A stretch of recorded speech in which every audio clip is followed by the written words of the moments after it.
Merci beaucoup, chers collègues, pour votre invitation au séminaire de l'UMR d'IC et pour l'intérêt que vous portez à mon travail. Alors, je veux dire que c'est une joie d'être là, mais un peu mêlé d'appréhension, parce qu'il n'est pas facile de résumer en 30 ou 40 minutes ce qu'on a mis plus de 10 ans à essayer de penser un petit peu précisément et à coucher sur le papier sur près de 200 pages.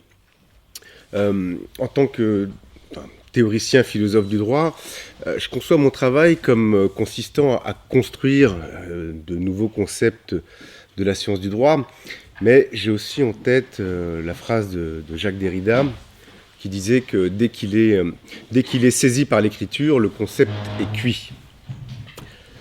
Alors, par ce passage à l'oral, je vais essayer non pas de réchauffer le concept d'assimilation, mais de le refroidir afin de lui rendre une partie de sa crudité. Alors pour ça, je vais commencer à titre liminaire, si vous le voulez bien, par décrire brièvement un peu le chaudron duquel ce concept a émergé, en disant quelques mots du contexte d'émergence de ma recherche, il est vrai un peu obsessionnelle, sur l'assimilation.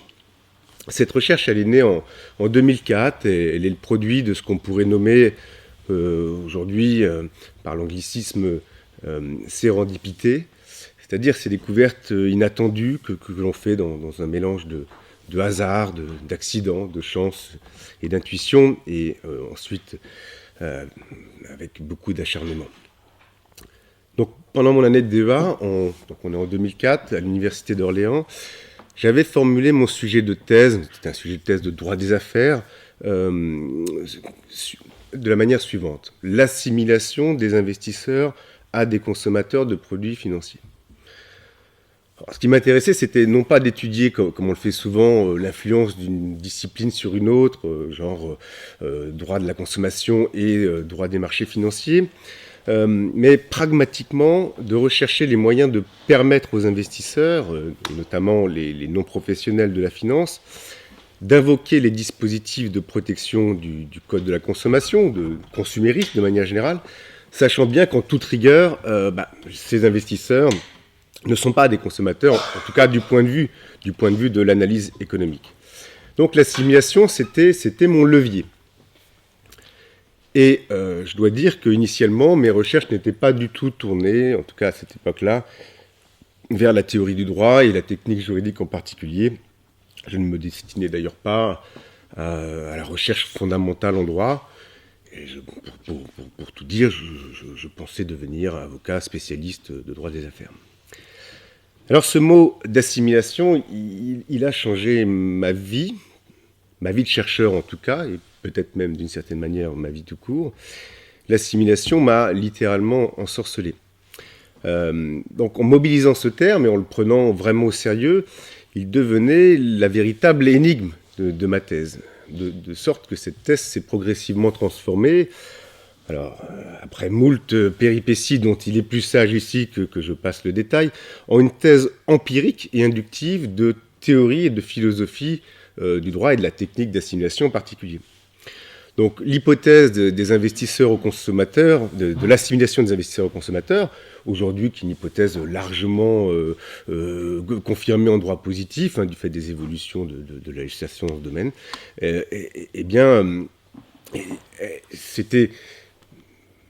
devenait presque le prétexte pour une théorie inductive de l'assimilation.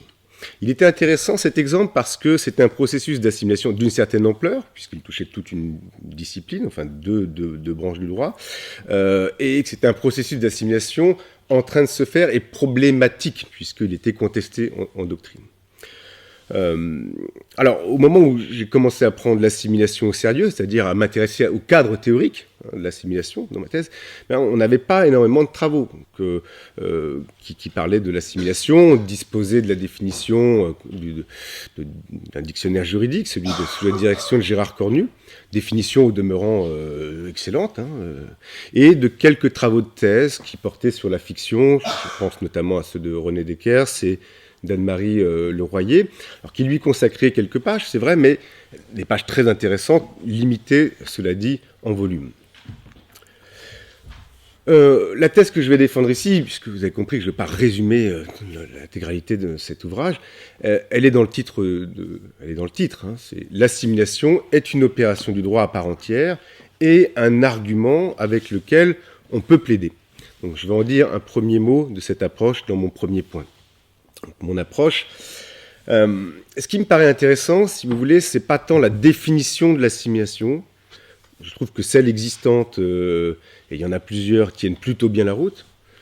D'autant qu'on dispose d'affinement de ces dernières, notamment depuis l'excellente thèse qu'Héloïse Robert a soutenue en ce lieu même, il y a tout juste un mois, sous la direction de nos collègues Sylvie Simamonti et Dominique Virio-Barial. Alors, ce qui m'intéresse, c'est l'approche par les opérations du droit. L'approche par les opérations du droit, ça renvoie aux travaux notamment de l'historien du droit Yann Thomas, qui définit une opération à travers la capacité proprement technique de l'efficace du droit à modifier le monde social. Donc ce qui m'importe, c'est en reconnaissant l'assimilation comme une opération du droit à part entière, de la désolidariser suffisamment de la fiction, en la rapprochant de la définition, avec son côté un peu mécanique, enfin la qualification, quelque chose qui pourrait, entre guillemets, paraître mécanique, et qui ne l'est évidemment pas du tout, afin de lui conférer le statut d'argument avec lequel plaider. Alors pour élever cette prétention à une certaine légitimité scientifique, bien, il me semble justement opportun d'inscrire l'assimilation dans une approche argumentative, et rhétorique, mais rhétorique dans un sens large que je définirai après, d'une approche argumentative et rhétorique de la technique juridique. Depuis quelques années, cette approche structure toute ma réflexion sur la technique juridique et l'assimilation en particulier. Elle est, et je dois l'avouer, inspirée notamment des travaux de l'école de Bruxelles en particulier.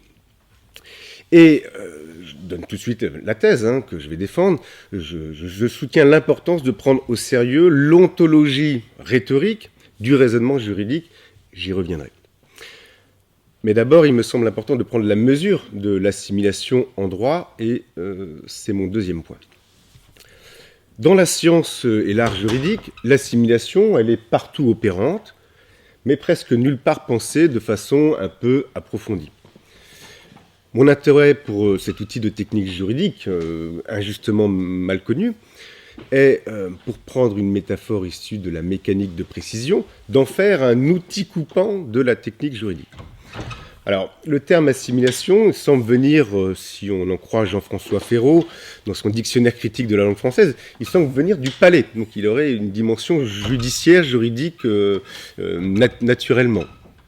Mais quand on regarde bien, aujourd'hui, il n'est pas du tout spécifiquement juridique, ce terme.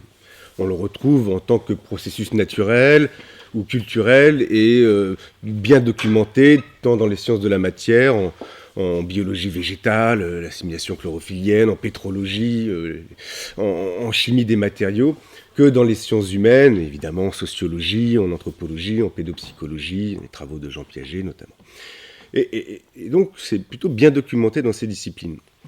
Les références à l'assimilation se comptent par milliers en sciences du vivant. Et curieusement, il existait jusqu'à tout récemment aucune monographie qui lui soit spécifiquement consacrée en sciences juridiques. Donc mon ambition était, à travers cet ouvrage, d'abord modeste, c'était de combler un vide dans la bibliothèque de tout bon juriste. Gilles Deleuze nous enseignait que les nouveaux concepts sont dépendants et non d'intérêt que rapportés aux problèmes dans lesquels ils s'inscrivent et qu'ils permettent de résoudre. Le problème que l'assimilation soulève et permet de résoudre, du moins en partie, parce qu'elle pose beaucoup d'autres problèmes qu'on va voir après, est celui lié au souci de fabriquer l'identique à partir de situations où précisément les entités, les choses comparées, ne sont pas parfaitement identiques. Elles ne sont pas parfaitement identiques, mais elles présentent, ou on les présente de telle manière qu'elles présentent suffisamment de points de connexion pour que la question d'un traitement identique en droit se pose. Alors, ces situations sont extrêmement nombreuses, en raison proportionnelle à la prolifération des catégories dans la plupart des systèmes juridiques modernes, contemporains. Ce qu'il faut comprendre, c'est que plus il y a de catégories, plus on a du mal à faire entrer l'hétérogénéité quasi infinie de la réalité sociale dans ces catégories de manière un minimum cohérente et juste. Donc l'assimilation, sous cet angle, se présente comme une solution au système des catégories parce que, à l'instar de la fiction juridique, elle agit comme une rustine. Et c'est une expression que j'emprunte à Stéphane Goldsberg, une rustine de l'appareil conceptuel du droit. Elle permet la torsion de notions juridiques dès lors que le cas ne se prête pas à une subsomption automatique sans heurts. Il m'intéresse beaucoup, pour un autre aspect de mes recherches, à tout ce qui est lié à la forme de la normativité, aux textures normatives, aux droits liquides et fluides. Eh bien, de ce point de vue-là, l'assimilation également assouplit, fluidifie le système des catégories juridiques. Il y a quelque chose de liquide dans l'assimilation, et c'est peut-être un point commun avec ce lieu, Aix, puisque Aix, ça a à voir avec l'eau, d'après ce que j'ai compris.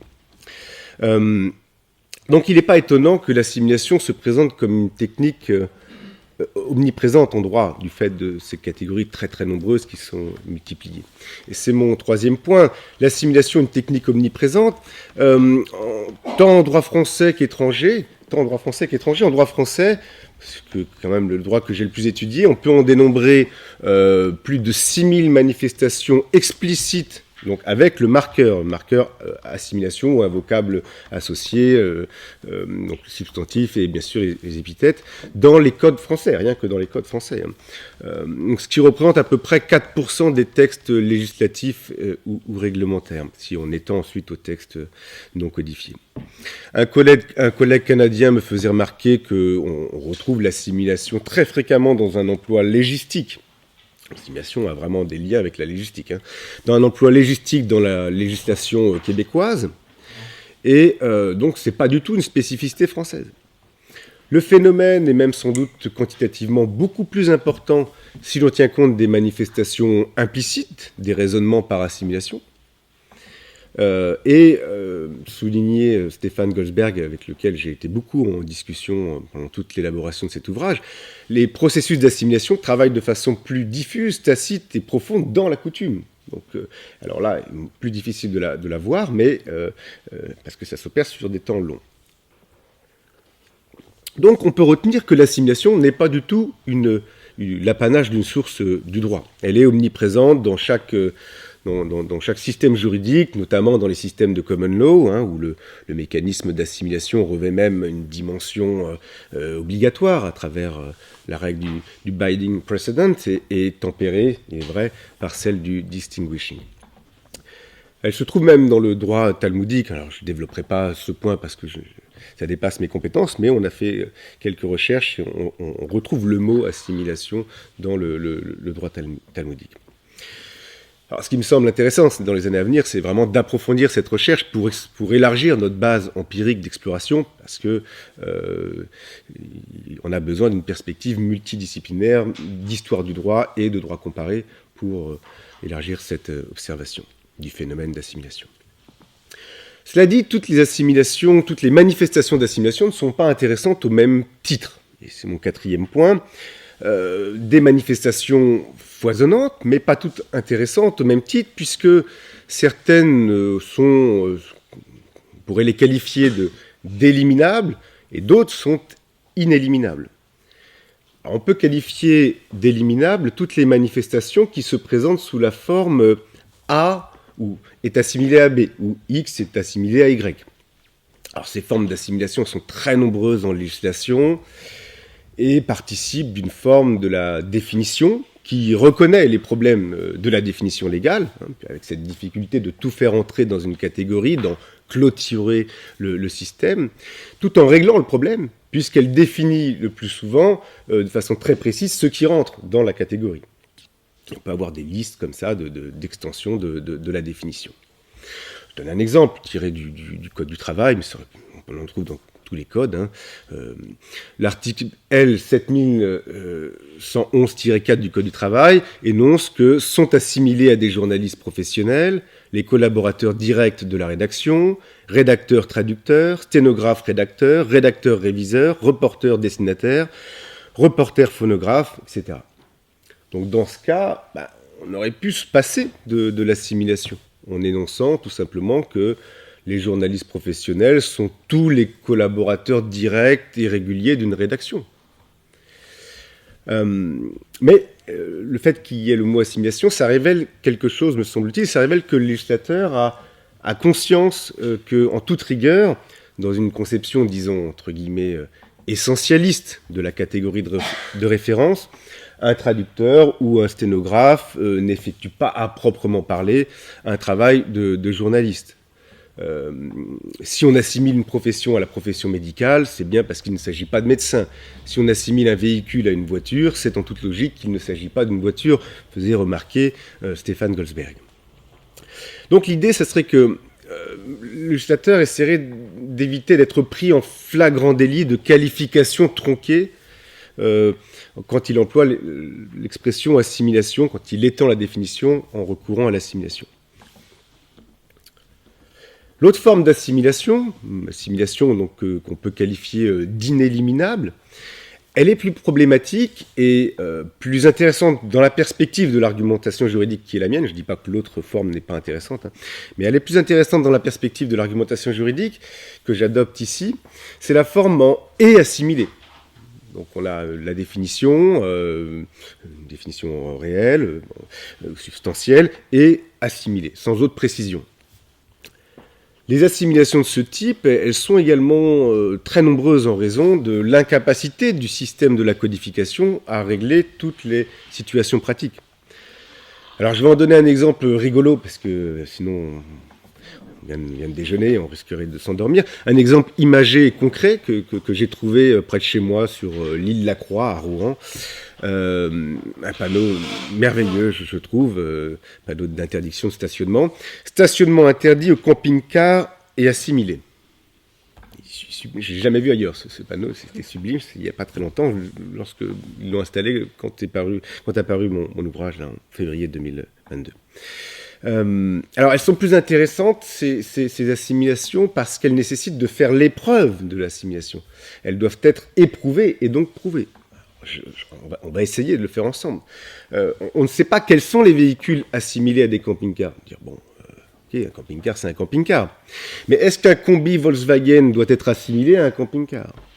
Est-ce qu'un utilitaire type fourgon, dont l'aménagement a été savamment pensé, l'aménagement intérieur a été savamment pensé, et qui permet à ses occupants d'y dormir et de se restaurer, doit être assimilé à un camping-car ?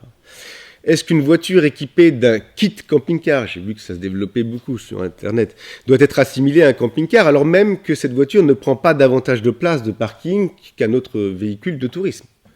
Bon, vous allez me dire, qu'est-ce que vous nous embêtez, monsieur Nicolas, avec vos camping-cars ? Mais bon, il y a le panneau et moi je ne sais pas ce qu'on met derrière la liste. Donc, en réalité, il va falloir raisonner eiusdem generis, c'est-à-dire en étendant la catégorie jouant le rôle de genre, de référence, aux seuls éléments similaires. Alors pour ce faire, eh bien, il faut un cadre opératoire. Il faut un cadre opératoire à cet instrument d'auto-interprétation extensive du champ d'application de la loi, qui est la boîte de Pandore de l'assimilation inéliminable. Autrement dit, il faut savoir ce qu'assimilation veut dire et selon quels critères elle opère ou doit opérer. Et donc c'est tout l'enjeu de cette réflexion en vue de l'élaboration d'une théorie opérationnelle, un minimum opérationnel de l'assimilation. Ce qui nous intéresse, c'est le concept, mais les concepts qui ne restent pas dans le ciel des idées, puisqu'on est des juristes, et les juristes sont des philosophes pragmatiques, on pourrait dire. Donc pour cela, il faut sortir l'assimilation de l'ombre que lui font les grands chênes de la technique juridique, ces grands chênes que sont l'analogie ou la fiction, et c'est mon 5e point. Un outil qui demeure dans l'ombre de la fiction et de l'analogie, mais oui, parce que les rares auteurs qui se sont intéressés à l'assimilation l'ont fait à partir de réflexions consacrées à la fiction ou à l'analogie.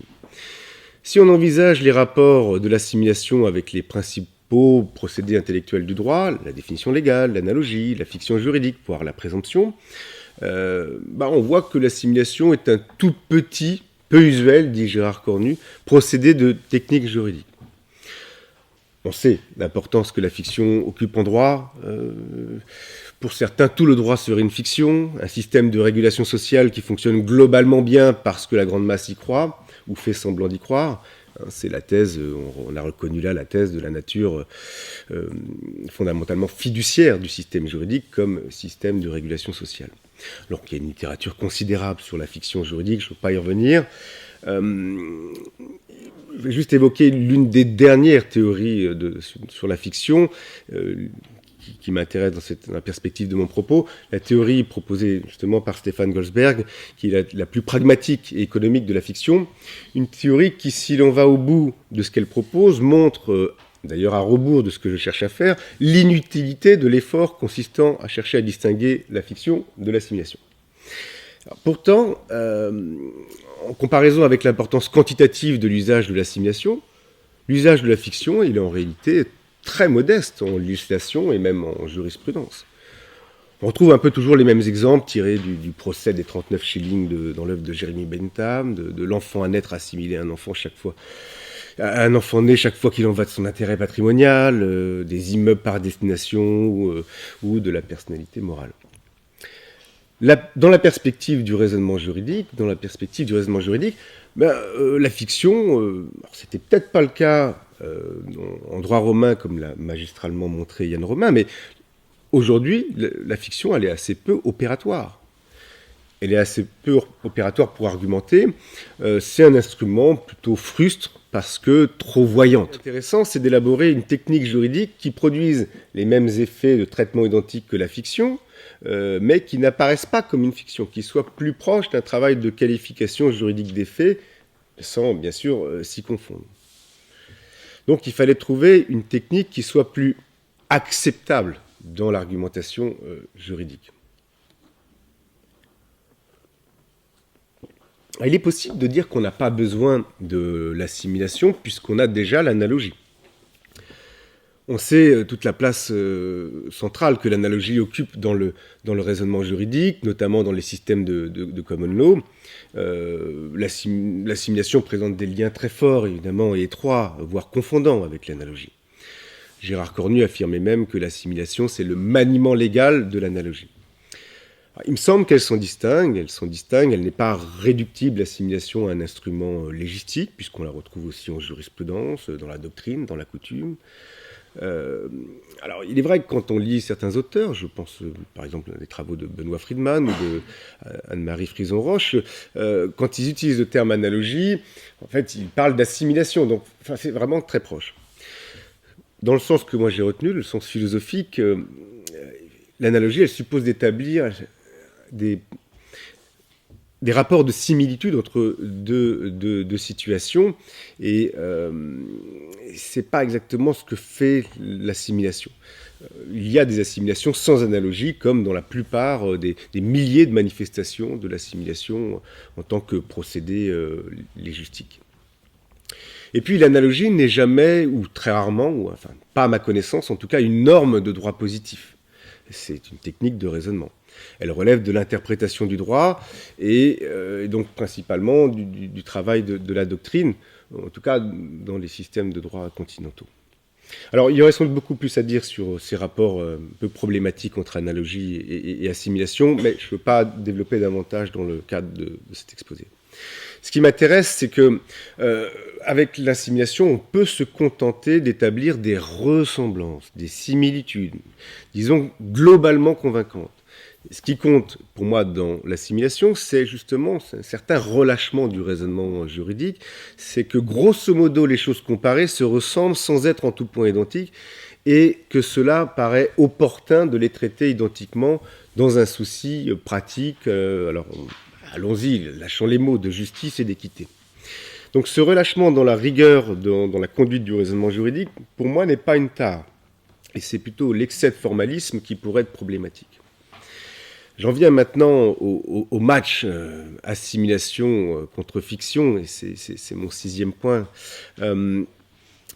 L'assimilation et la fiction font partie de ce que Chaim Perlman appelait la logique juridique. c'est-à-dire l'ensemble des techniques de raisonnement qui permettent au juge de concilier dans chaque cas d'espèce le respect du droit avec l'acceptabilité de la solution trouvée.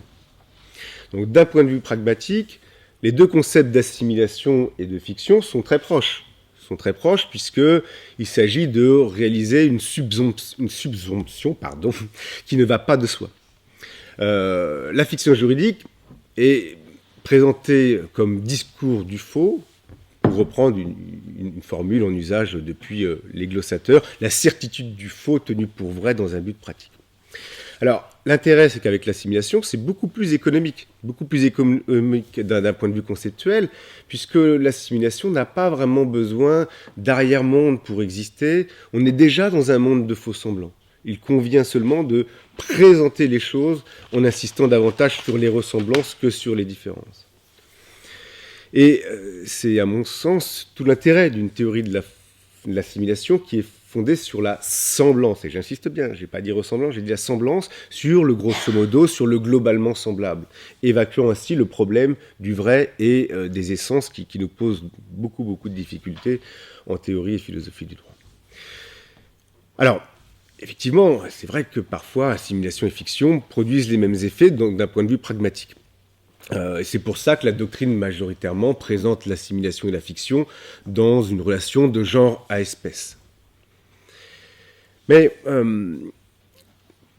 tant avec la fiction qu'avec l'assimilation, on fait comme si pour faire comme cela. Et il peut être en effet difficile de percevoir une différence entre présenter les chauffages d'une maison comme des immeubles par destination, qui est une des fictions les plus célèbres, ou expliquer que ces chauffages sont assimilés à des immeubles. Donc la différence de nature peut sembler inexistante. Il me semble qu'il est toutefois possible de distinguer les deux concepts, et c'est la thèse que je défends, par un critère qui repose sur une différence de degré. Tandis que la fiction atteint pratiquement son but par une dénégation brusque de la réalité sociale ou juridique, l'assimilation, elle, l'atteint par un retour en douceur vers la réalité sociale et une augmentation de la cohérence de la réalité juridique. Alors j'ai bien conscience que la différence de degré ainsi présentée reste extrêmement ténue. Comment établir ce qui relève de l'écart grossier à la réalité ou du décalage plus doux, si ce n'est dans chaque cas in concreto. Alors, c'est là que la dimension rhétorique est importante. Ça va dépendre de comment les éléments sont présentés par les plaideurs. Et cette différence de degré entre assimilation et fiction est donc, on l'a compris, fortement rhétorique. Dans la mesure où l'un comme l'autre procédé ne sont pas tant le genre de l'un et l'espèce de l'autre, et vice-versa, mais bien des espèces du genre plus large, des instruments de logique juridique dont parle Perlman, au sens de l'étude des techniques du raisonnement judiciaire visant à développer l'acceptabilité de ces prémices. Alors pour bien saisir l'intérêt de maintenir les distinctions entre fiction et assimilation, fut-elle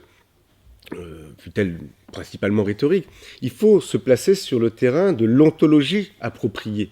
L'ontologie, que j'ai nommée dans mon introduction, l'ontologie rhétorique du raisonnement juridique, et c'est mon 7e point. Alors évidemment, ces deux termes, ils peuvent comme ça me paraître être un peu incompatibles, voire confinés à oxymoriques, si le mot existait. Si on suit d'ailleurs l'approche des membres de l'école de Bruxelles, de Dubréel à Perelman, quel intérêt peut-il y avoir à distinguer ces deux concepts rustines d'assimilation et de fiction ? Pas énormément, puisque dans les deux cas, il s'agit de l'application d'une catégorie juridique à des entités qui ne tombent pas tout à fait, voire pas du tout, dans la définition. L'assimilation, c'est un moyen beaucoup plus acceptable de forçage de la définition que la fiction, puisqu'elle postule d'emblée l'idée d'une certaine similitude. Une similitude, bien évidemment, à construire et qu'il faut argumenter. On peut donner un exemple en matière pénale, une discipline dont on sait qu'elle est normalement, où il ne devrait pas y avoir beaucoup d'assimilation parce qu'elle est de stricte interprétation, mue par le principe de l'égalité des délits et des peines. Il peut être plus intéressant en matière pénale de parler d'une assimilation que d'une analogie, parce que l'analogie rend un écho trop clairement interprétatif, et du coup, on va dire, attendez, là, vous êtes en train d'étendre, ça va pas, ça respecte pas les principes fondamentaux de la matière.